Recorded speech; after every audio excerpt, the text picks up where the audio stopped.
Hello friends.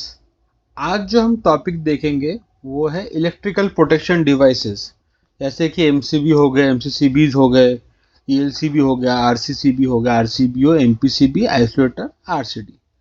आज MPCB, isolator, RCD इस video cover नहीं करेंगे वरना बहुत लेंदी हो जाएगा वीडियो।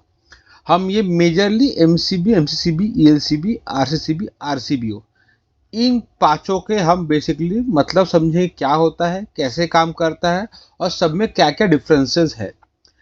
ठीक है, ये आपने मेरा स्विचगर का वीडियो पहले देखा हुआ है। तो एमसीबी के कितने टाइप्स होते हैं, कैसे काम करता है, कैसे करंट रेटिंग डिसाइड होता है, कौन से एप्लीकेशन में लगता है, ये इसके डेडिकेटेड वीडियो अलग से है, ऊपर टाइमलाइन में भी आ रहा होगा। आप प्लीज़ उसको विजिट कर लीजिए, तो आपको एमसीबी के बारे में और डिटेल मालूम पड़ जाएगा। ठीक है, चलिए शुरू करते हैं। पहला है एमसीबी। ठीक है, एमसीबी क्या होता है? MCB stand for miniature circuit breaker, जो फुल फॉर्म है उसका मिनिएचर सर्किट ब्रेकर। बेसिकली पूरा जो इलेक्ट्रिक स्विचगेयर देख रहे हैं, बेसिकली काम ही है इंटरप्टिंग करंट या इलेक्ट्रिकल के फॉल्ट्स को मिटिगेट करना या उसको रोक देना, जहाँ पे हम लगा रहे हैं उस आगे फॉल्ट को आगे बढ़ने नहीं देना। तो बेसिकली एमसीबी क्या करता है उसके अंदर कि इलेक्ट्रिकल सर्किट जो है कोई भी एबनॉर्मल कंडीशंस पे या ओवरलोड या शॉर्ट सर्किट कंडीशंस पे ये ट्रिप कर देता है, सब्जेक्टेड इसका करंट रेटिंग जो भी आपने लिए होंगे। C32 जैसे लिखा है यहाँ पे, तो सी का मतलब मैंने दूसरे वीडियो में बताया है, मैंने आपको 32 हो गया इसका नॉर्मल करंट।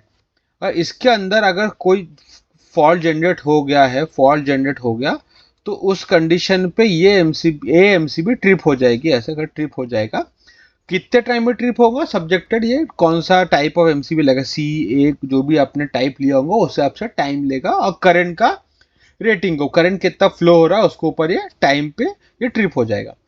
ओवरलोड और शॉर्ट सर्किट में ट्रिप होगा। अगर सपोज इसमें से नॉर्मल लीकेज करंट फ्लो हो रहा है अर्थिंग पे, तो ये ट्रिप नहीं होगा। न्यूट्रल में लीकेज करंट है, रिटर्न करंट है, तो ये ट्रिप नहीं होगा।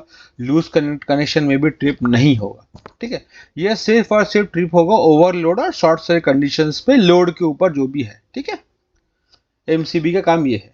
ठीक, अभी आते हैं एमसीसीबी।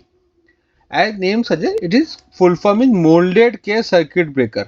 ठीक है, मोल्डेड का सर्किट ब्रेकर। इसमें और एमसीबी में बेसिक डिफरेंस है कि इसका हाई करंट्स के लिए इसको इस्तेमाल किया जाता है।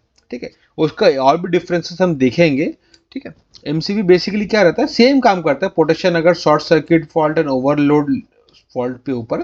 ठीक है, ये बेसिकली हायर करंट रेटिंग के लिए इस्तेमाल किया जाता है, higher current rating and fault level. ठीक है, सेम काम करता है, कुछ भी उसके अंदर नहीं है, बस है कि रेटिंग ज़्यादा है और उसके अंदर रिलेज का आप ट्रिपिंग का भी ऐड कर सकते हैं। अभी आप देखेंगे डिफरेंसेस उसके क्या है करके। ठीक है, तो इसको शॉर्ट में इसके डिफरेंसेस हम देखना चाहे एमसीबी एंड एमसीसीबी का, तो पहला है, इस दोनों का नेम तो देख लें, मिनी सर्किट ब्रेकर और ये मोल्डेड कर सर्किट ब्रेकर।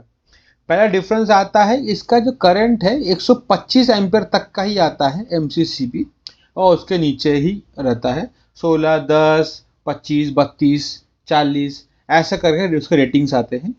एमसीसीबी जनरली 125 के ऊपर 800 एम्पियर तक का आ जाता है। इसके ऊपर अगर जाना है तो एसीबी में जाते हैं हम, एयर सर्किट ब्रेकर में जाना पड़ता है। 1000 तक का लोग लगाते हैं, बहुत रेयर केस में एमसीसीबी। ठीक है, उसके ऊपर generally air circuit breaker. MCB में क्या है, छोटे एमसीबी में 10 किलो एम्पियर तक का इंटरप्टिंग करंट आप झेल सकता है इसका, और इसका अंदर रेंज रहता है एमसीसीबी के अंदर 10 किलो एम्पियर से लेकर 85 किलो एम्पियर तक का रेंज रहता है। ठीक है, और जैसे मैंने पहले कहा था, दूसरा चौथा पॉइंट है इसका, लो ब्रेकिंग कैपेसिटी के लिए यूज होता है। बेसिकली लो करंट जहाँ फ्लो हो रहा है वहाँ के लिए, और जहाँ तक ये घर के लिए ही यूज होता है, for domestic only, majorly for domestic और लाइटिंग और फैंस के लिए। इंडस्ट्री में भी होता है, जो छोटे मोटे लाइट और पंखे कंप्यूटर्स के जो पॉइंट रहते हैं उसके लिए यूज होता है एमसीबी सॉरी। ठीक है, एमसीसीबी कहाँ जनरली सबसे कहाँ देखा जाता है, वो देखा जाता है आपके इंडस्ट्रीज के ऊपर, क्योंकि यहाँ पे हाई ब्रेकिंग कैपेसिटी के करंट के लिए इस्तेमाल होता है।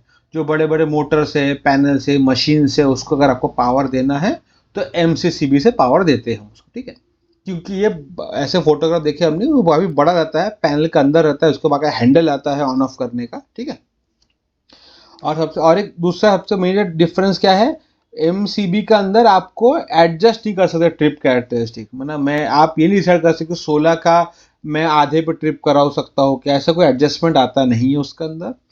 ठीक है, जो अगर जितने रेटिंग के एमसीबी है उतना रेटिंग पे ही काम करेगा, उसके अंदर कोई एडजस्टेबल नहीं है।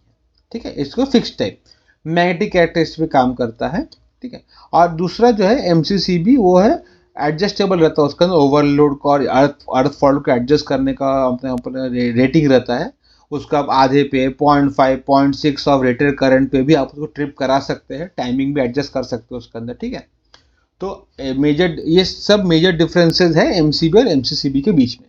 ठीक है, छोटे का और समरी में देखें, छोटे एम्पेयर तक का देखना है तो एमसीबी यूज होता है, उसका हायर करंट रेटिंग अगर हमें चाहिए तो एमसीसीबी यूज होता है। ठीक है, चलिए फिर आता है ईएलसीबी। ईएलसीबी सबको मालूम है, stand for earth leakage circuit breaker. इसका बेसिकली काम है इलेक्ट्रिक शॉक से बचाना, क्योंकि कोई भी लीकेज करंट फ्लो हुआ उसके ऊपर ये लिमिट करता है और उसके एक लेवल के बाद एक level of limit leakage current के बाद इसको ट्रिप कर देता है। ठीक है, लीक टू द ग्राउंड जैसे यहाँ लिखा हुआ है। ठीक है, बेसिकली क्या काम करता है, यहाँ पे अगर एक फेज हो गया और एक न्यूट्रल हो गया और एक अर्थ हो गया, ये और यहाँ पे लोड हो गया। ठीक है, ये लोड है अगर इसका, तो अगर यहाँ से 10 एम्पियर जा रहा है तो न्यूट्रल से 0 है, और अगर सपोज यहाँ पे कोई लीकेज हुआ और आपके अर्थिंग के साथ इसको अगर लीकेज करंट मिल गया 30 मिली एम्पियर का लीकेज करंट मिल गया यहाँ से, अगर जो रेटिंग है सपोज 3 से लेकर 30 तक का आता है, 100 मिली एम्पियर का भी लीकेज करंट का आता है। ठीक है, समझ से 30 मिली एम्पियर का लीकेज फ्लो हो गया और आपने रेटिंग वही लिया है, तो ये तभी के तभी ट्रिप कर देगा सर्किट को। ठीक है, तभी ये ट्रिप हो जाएगा और ये सर्किट क्लोज हो जाएंगे यहाँ पे। ठीक है, तो इसका इंपॉर्टेंट है कि अर्थिंग के साथ लीकेज फ्लो होना चाहिए। ठीक है, अर्थिंग के साथ फ्लो होना चाहिए। ठीक है, फेज न्यूट्रल में जो भी अनबैलेंस करंट है वो अर्थिंग में फ्लो होना चाहिए। अर्थिंग फ्लो होने के बाद इसका जो हमने सेटिंग किया है उसमें अगर उस रेंज के ऊपर अगर चला गया तो ये ट्रिप कर जाएगा। ठीक है, ये ओवरलोड और शॉर्ट सर्किट पर ट्रिप नहीं करेगा।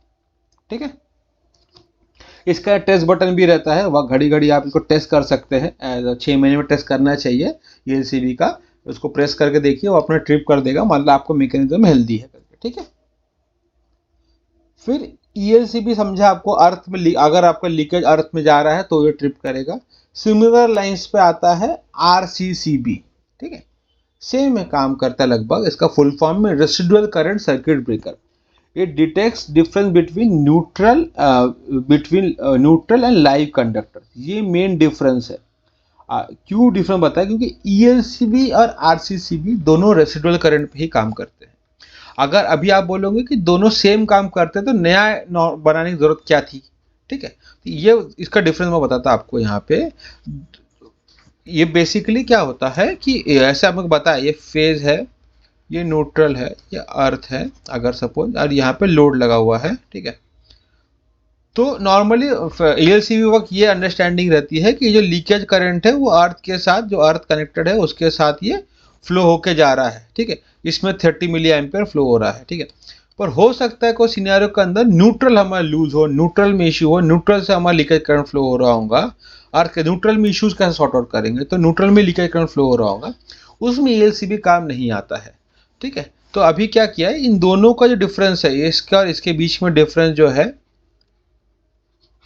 इसके बीच पे डिफरेंस पे आरसीसीबी ट्रिप करता है। ठीक है, अगर फेज और न्यूट्रल के बीच में 30 मिली एम्पेयर का डिफरेंस है, गैप है, 10 एम्पेयर जा रहा है, वहां से 30 मिली रिटर्न में 30 मिली एम्पेयर को लीकेज मिल गई न्यूट्रल में, तो वो उसके कम, तो उसमें ट्रिप कर देगा चीज़ों को लेकर। ठीक है, 30 मिली एम्पेयर 100 मिली एम्पेयर जैसा रेटिंग लेना चाहो चीज़ों को लेके, उतना रेसिडुअल करंट अगर उसमें से फ्लो हो गया लिमिट के बाद तो वो ट्रिप कर देगा।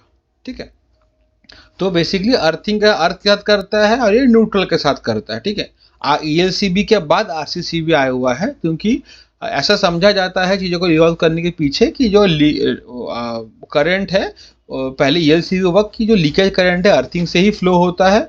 आरसीबी में आरसीसी वक्त यह देखा गया है कि न्यूट्रल के इनबैलेंस करंट में भी फ्लो होता है चीज़ों को लेके। तो अनबैलेंस करंट बेसिकली न्यूट्रल शुरू होकर अर्थिंग पे जाता है, फेज अर्थ पे शॉर्ट नहीं होता है, न्यूट्रल के साथ ही जाता है, तो न्यूट्रल पे करना चाहिए करके चीज पर। ठीक है,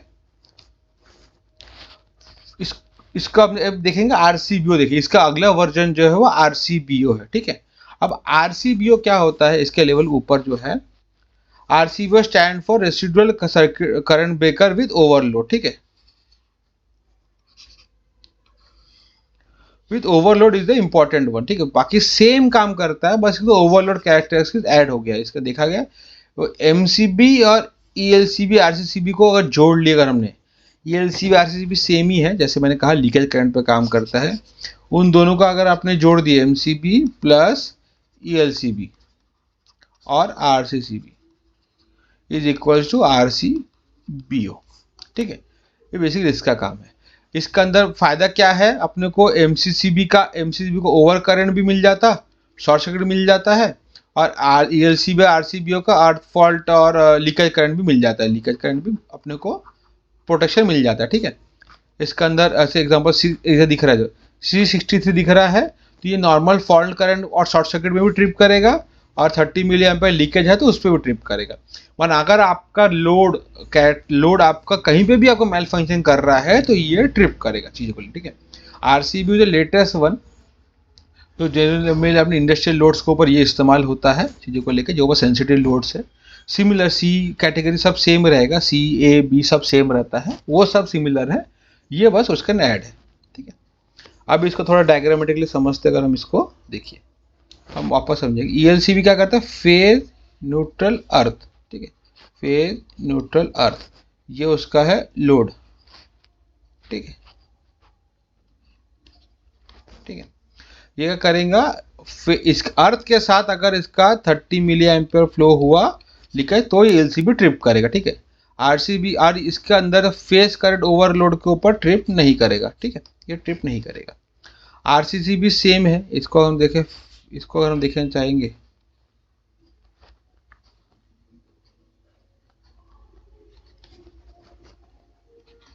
फेज न्यूट्रल अर्थ, आरसीसीबी सेम काम करता है, बस इसमें अगर न्यूट्रल के ऊपर 30 मिली एम्पियर फ्लो हो गया, 30 मिली एम्पियर रेटिंग ले रहा हूँ, 300 का भी आता है इसके अंदर, ठीक है, तो ये ट्रिप कर देगा। न्यूट्रल के ऊपर अगर फ्लो हो रहा है इसके दोनों बीच में विद रेफरेंस टू फेज, हाँ, विथ रेफरेंस टू फेज, इसका भी विथ रेफरेंस टू फेज, ठीक है। रेफरेंस फेज अगर इसका अंदर 30 मिली एम्पियर का अगर इसका लीकेज करंट फ्लो हुआ तो ट्रिप कर देगा, ठीक है। इसके अंदर भी फेज के ऊपर फॉल्ट कर हुआ अगर तो ये काम नहीं करेगा, ठीक है। अब आरसीबीओ क्या करता है, ये फेज हो गया, ये न्यूट्रल होगा, ये अर्थिंग हो गया, फेज न्यूट्रल अर्थिंग, ये लोड है, ठीक है। इसके अंदर क्या करता है, अगर इसके अंदर ओवरलोड पास हुआ, इसके अंदर ओवरलोड पास हुआ तो भी ये ट्रिप करेगा, और इसके अंदर अगर आप इसका पास हुआ, इसका अंदर से अगर पास हुआ 30 मिली एम्पियर का तो भी ये ट्रिप कर देगा चीज़ों को लेकर, ठीक है। तो आरसीबीओ इज द लेटेस्ट, सबसे अच्छा वर्जन रहता है अपने इक्विपमेंट को हेल्दी रखने के लिए, ठीक है।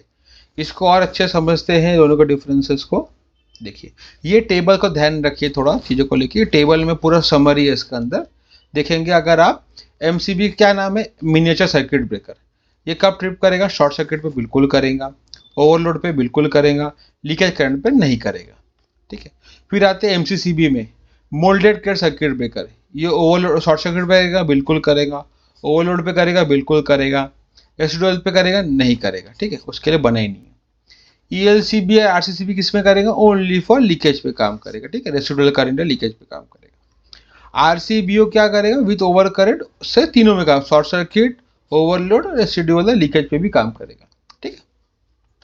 तो ये बेसिकली सबसे ज़्यादा इस्तेमाल होते हैं, ये 4 इस्तेमाल होते हैं, ठीक। तो ये इस सब का ये मेजर डिफरेंसेस है। ये थोड़ा इसको स्क्रीनशॉट ले लीजिए, कहीं लगा के रख लीजिए आपके पास आपके नोट्स में, ताकि कहीं पे भी पूछे, इतने से भी अगर आपने जवाब दे दिया तो मोर देन सफिशिएंट है, ठीक है। तो अभी इसके बाद जो बचा अपना एमपीसीबी बचा, आइसोलेटर बचा, आरसीडी बचा, इसका मैं नेक्स्ट वीडियो में बताऊंगा, क्योंकि एक साथ बताऊंगा तो बहुत लेंदी बन जाएगा और कंफ्यूज हो जाएगा चीज़ों को लेकर, ठीक है। तो इसके ऊपर किसी को डाउट अगर है तो प्लीज़ मुझे कमेंट सेक्शन में बताइए, मैं पूरी कोशिश करूँ डाउट सॉल्व करने की। मैंने एमसीबी के टाइप्स के ऊपर अलग से वीडियो बनाया है, जिसका मैं लिंक डिस्क्रिप्शन में दे दूंगा, वहाँ जाकर देख लीजिए, आपके काफ़ी कॉन्सेप्ट्स क्लियर हो जाएंगे, ठीक है। और अगर आपको इलेक्ट्रिकल डिज़ाइनिंग सीखने का बहुत इच्छा है, ये पूरे चीज़ें आप चाहते हैं क्लास में बताया जाए, 1 to 1 आपके साथ पूरी चीज़ें बताया जाए, तो हमारा क्लास चालू हो इलेक्ट्रिकल डिज़ाइनिंग का 3rd बैच, उसमें प्लीज़ एनरोल कीजिए। उसका डिटेल्स मैंने आपको डिस्क्रिप्शन दे दूंगा, व्हाट्सएप नंबर है, आप प्लीज़ व्हाट्सएप कीजिए, मेरी टीम आपसे कांटेक्ट करेगी और आपको पूरे कोर्स के बारे में बताया जाएगा, ठीक है। अगर आपको वीडियो पसंद आया तो प्लीज़ लाइक शेयर सब्सक्राइब आपके फ्रेंड्स को भी दीजिए ताकि इनको ये काम हेल्प हो सके, ठीक है। Thank you, bye.